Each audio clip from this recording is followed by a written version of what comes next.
Hai guys, oke ketemu lagi sama aku. Makasih banget mau sudi mampir ke channel YouTube aku. Untuk kalian yang belum subscribe, please banget subscribe video aku. Subscribe channel YouTube aku, terus like, share dan komen video-video aku. Oke? Jangan lupa. Hari ini aku bawa video berbeda dari yang biasanya. Soalnya banyak banget kawan-kawan aku yang di Palembang. Mereka bilang, gimana sih perjalanan kamu dari kampung sampai ke Malaysia? Terus apa aja sih yang kamu alami gitu? Soalnya mereka juga banyak yang tahu cerita aku gimana di sini. So sad. Tapi oke, karena ini permintaan dari kawan-kawan aku yang udah subscribe channel YouTube aku akan ceritain. Pertama kali aku datang ke Malaysia itu gimana. Betul-betul sedih guys. Oke, tanpa tunggu lama-lama, check it out. Hey guys, tanpa basa-basi lagi, aku langsung mau to the point aja. Pertama kali aku datang ke Malaysia itu tahun 2016 ya. Kalau nggak salah itu bulan Mei aku datang ke Malaysia. Pertama kali itu aku lihat postingan di Facebook. Dia nawarin untuk kerja di Malaysia sama Singapura, tapi aku pilih Malaysia soalnya aku pikir kayak lebih selamat lah, aku pikir gitu kan. Banyak orang Islam juga atau orang Melayu juga di Malaysia kan. So terus udah nih buat temu janji, kita janjian ketemuan gitu. Terus oke, udah ketemuan. Aku tanya nih agensinya terdaftar nggak? Terus bilang iya agensi terdaftar, nanti sampai di di Jakarta nanti kamu akan ketemu sama agen yang di Jakarta, nanti dia akan ngasih nunjukin surat-surat kalau agensinya terdaftar gitu. Jadi singkat cerita, kita udah urus paspor semua. Si agen yang di Palembang ini aku yang nanya kerja apa. Terus si agennya bilang kerja. Allahu akbar. Sorry guys, tadi ada gangguan sedikit. Terus aku sampai mana tadi? Aku tanya kan kerja apa. Terus dibilang kerja toko boneka di mall. Gaji berapa? Gaji 3 juta lebih lah, dibilang kayak gitu. Nanti kamu sampai Jakarta nanti agen akan ngasih tahu nunjukin surat-surat kalau kita ini adalah agensi resmi, dia bilang kayak gitu. So oke lah, aku bilang kayak gitu kan. Tempat tinggal gimana, dapat nggak? Aku bilang kayak gitu. Tempat tinggal dapat kok, kayak mes ya, mes. Kalau di sini sebutnya hostel kalau di Malaysia. Bilang oke lah. Aku pikir macam aku bisa kerja, terus aku mau sabung kuliah di sini. Jadi aku udah pikir banyak banget, dapat gaji aku mau lanjut kuliah, terus kalau ada waktu aku mau buat kerja part time lagi gitu kan, untuk jajan-jajan, untuk duit jajan gitu. Yaudah nih, terus paspor udah siap. Terus sorenya itu kita sama-sama agent tuh berdua, kita pergi ke Jakarta, naik pesawat ya. Bukan naik ketek. Ketek itu kayak perahu gitu di Sungai Musi.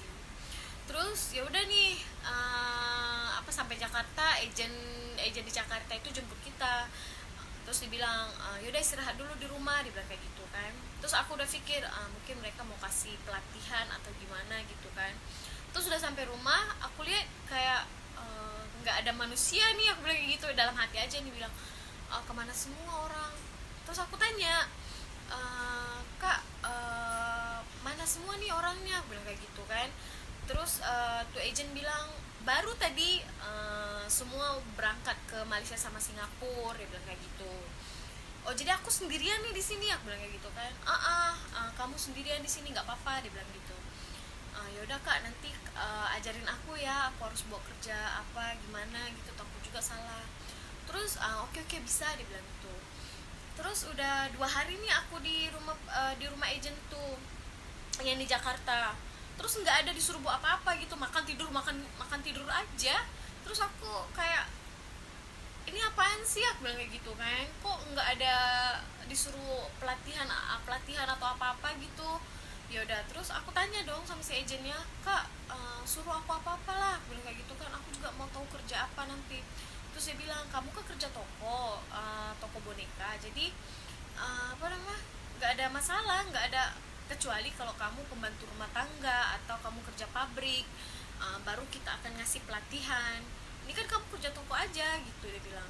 Terus aku pikir, bener juga sih, toko, ya udah, aku berdiri atau apa, ngelayanin, bungkusin apa yang mereka beli gitu aja kan.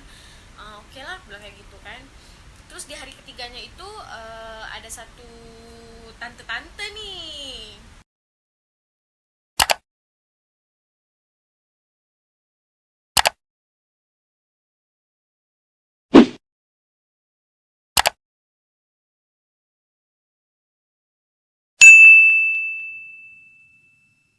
Terus ya udah, aku bilang oke, nggak apa-apa, aku bilang kayak gitu kan. Jadi si tantenya itu nyuruh aku, yaudah, beresin semua baju, masukin dalam apa, koper semua, terus langsung apa, ikutlah, dia bilang kayak gitu.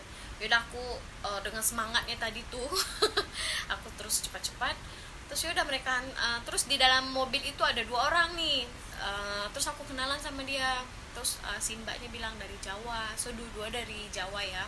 Terus jadi kita bertiga nih dari Jakarta, itu kita bertiga ke Batam. Jadi dari Jakarta itu kita naik pesawat ke Batam. Terus sampai Batam nanti kita akan naik ferry sampai ke Malaysia. Oke, lanjut cerita, sampailah kita di Batam.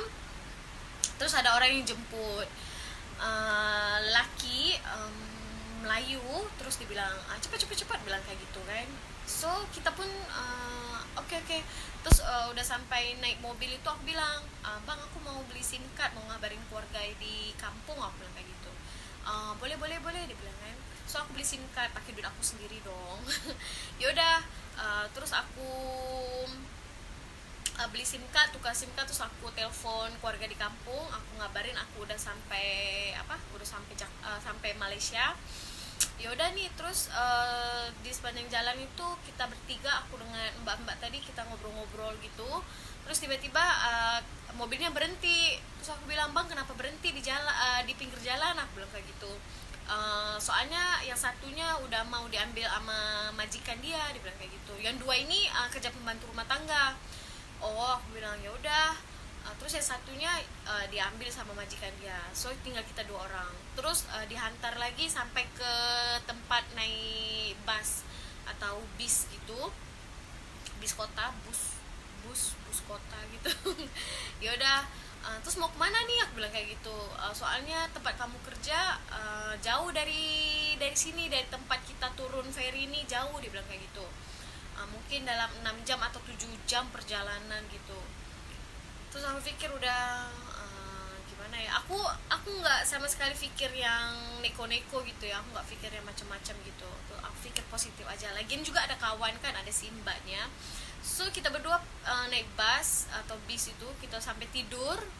Terus nggak tahu sampai itu pukul 5 pagi, 5 subuh. Terus si sopir bisnya ini bilang, udah sampai, dia bilang kayak gitu. Itu agent kamu udah jemput, dia bilang gitu kan.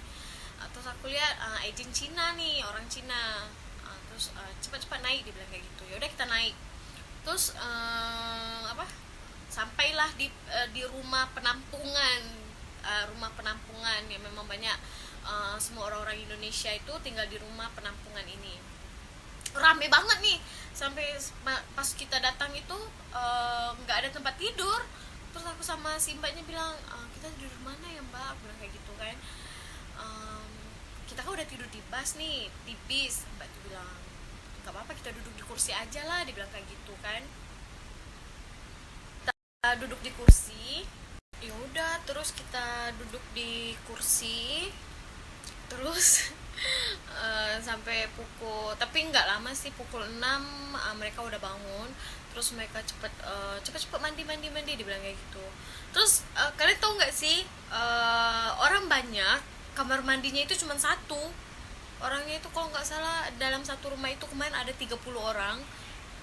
Terus ya udah nih, aku dengan pedenya aku mandi terus tiba-tiba ada orang masuk, apa, ketuk-ketuk gitulah. Terus aku bilang, bentar, aku bilang buka, dia bilang gitu. Ya udah aku buka, terus tiba-tiba dia masuk, terus dia boker guys. Aku betul-betul, ini apaan sih, aku bilang kayak gitu kan. Terus tiba-tiba 2 orang masuk, 3 orang masuk.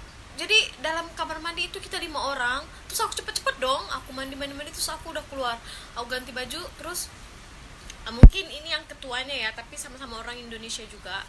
Terus mana mana koper kamu, dibilang kayak gitu kan. Bawa sini semua koper, terus tas yang kecilnya itu.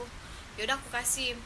Terus aku bawa baju semua nih. Terus aku pikir, soalnya kan pertama kali aku tanya sama agentnya, boleh nggak jalan-jalan. Dia bilang boleh, kalau cuti boleh jalan-jalan. Kalau cuti aja boleh jalan, 1 minggu 1 kali cuti. Jadi aku bawa persiapan dong, bawa baju semua. Terus aku terkejut, mereka semua datang nih ke tempat koper aku. Terus mereka berebutan nih, ambil baju aku mau. Terus aku bilang, hey, kalian bawa apa, aku bilang kayak gitu kan. Ini semua barang aku. Terus dia bilang, apa kamu itu mau kerja bukan mau jalan-jalan di sini. Jadi mereka cuma nyisain baju-baju untuk tidur atau baju yang sehari-hari aja gitu. Terus baju-baju yang jeans, terus baju-baju untuk aku keluar gitu mereka ambil semua. Yaudah aku pasrah. Terus aku pakai antingan, mereka suruh cabut. Terus HP mereka sita, antingan mereka sita, terus dompet, KTP, terus duit ringgit aku yang sempat aku tukar dari Palembang itu mereka ambil semua. Aku pasrah dong. Aku bilang, aku cuma bilang sama ketuanya, kenapa soalnya dari agent di Palembang nggak ada bilang kayak gini, nggak ada disita-sita apa semua, aku bilang kayak gitu kan. Namanya kerja di luar negeri ya gini, dia bilang gitu. Semua diambil, jadi mereka ambil. Ya udah aku sabar aja nih. Terus nggak lama tuh, si agent yang orang Cina ini datang. Dia bilang, kamu ikut sama si, aku lupa namanya, kami ikut si Allah, buat kerja rumah, dia bilang kayak gitu. Ya udah dong, aku ikut aja sama dia. Terus dia pembantu rumah tangga, yang harian bukan yang kontrak ya. Aku kontrak 2 tahun kalau nggak salah itu. Terus aku lihat dia buat kerja rumah tangga lah gitu sama majikan Cina. Terus dia bilang sama aku, kenapa kamu mau datang ke sini, dia bilang kan. Ya aku mau kerja, aku bilang gitu kan.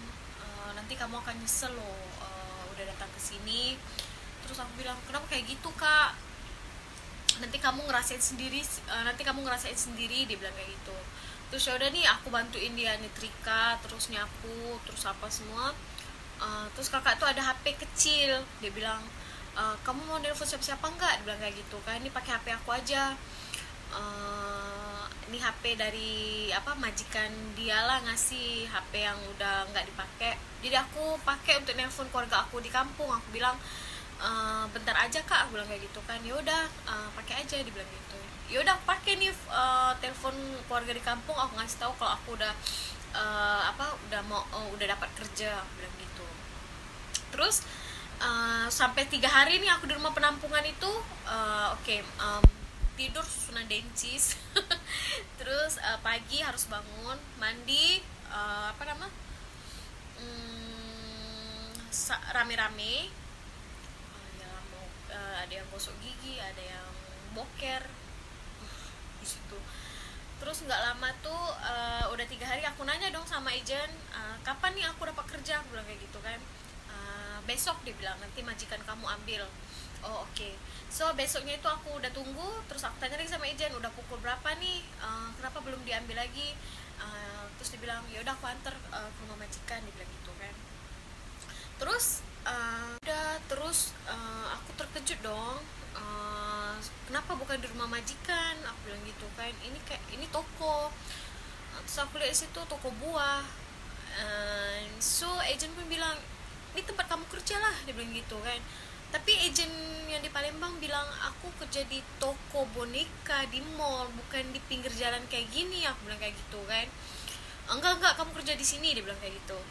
So apalah dayaku, ya udah, karena aku pikir oke, aku udah di Malaysia, ya udah aku kerja aja lah, bilang kayak gitu kan. Terus aku lanjut kerja nih. Di situ juga ada 2 pekerja Indonesia juga, udah lama lah, mereka udah 1 tahun, ada yang habis kontrak, mau habis kontrak. Terus aku tanya, Kak, kerja di sini gimana, aku bilang kayak gitu kan.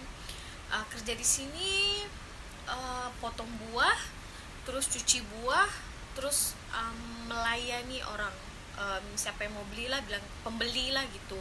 Jadi semua kita harus buat kerja. Oke, aku bilang gitu kan. Terus aku tanya dong sama bosnya berapa jam kerja, soalnya di agen di Palembang itu bilangnya 8 jam kerja aja. Gak ada 8 jam, dia bilang kayak gitu, dari pukul 8 pagi sampai pukul 10 malam. Bayangin guys, berapa jam?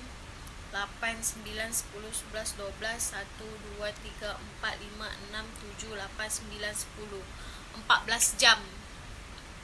Bayangin gimana 14 jam. Dan oke, aku udah kerja nih, aku udah kerja. Terus selama aku kerja tuh 1 hari 2 hari aku mau biasakan diri gitu kan. Terus kerjanya memang betul-betul full guys, nggak pernah berhenti. Kalau misalnya walaupun nggak ada pembeli nih, kita harus tangan nih, nggak boleh berhenti, harus potong buah, cuci buah. Jadi aku betul-betul 2 hari kerja itu tangan aku 10 jari nih, udah plesteran semua, udah pakai Handyplas, luka semua. Terus udah kayak melupas gitu, soalnya yalah 1 hari kena air, terus kena getah-getah buah kayak gitu kan. Jadi hancur nih tangan, sampai mau gini aja tuh nggak bisa. Terus sampai kram gitu, sampai keras gitu. Terus aku olesin, facelift aja. Terus lanjut ke hari ketiga, keempat semua. Memang nggak ada memang nggak ada waktu istirahat cuma untuk makan aja. Makan setiap makan nih, selesai makan lanjut kerja lagi. Jadi nggak ada alasan untuk duduk atau luruskan pinggang gitu, nggak ada. Jadi kita harus habis makan terus langsung lanjut kerja. Aku coba bertahan guys. Udah 1 bulan nih. Aku tanya dengan bos, bos, gaji aku mana? Aku bilang kayak gitu kan. Bukan kena potongan ya, dibilang gitu kan harus potongan gaji. Aku bilang, tapi agen di Palembang nggak bilang ada potongan gaji. Aku bilang kayak gitu kan. Ada kok, dia bilang gitu.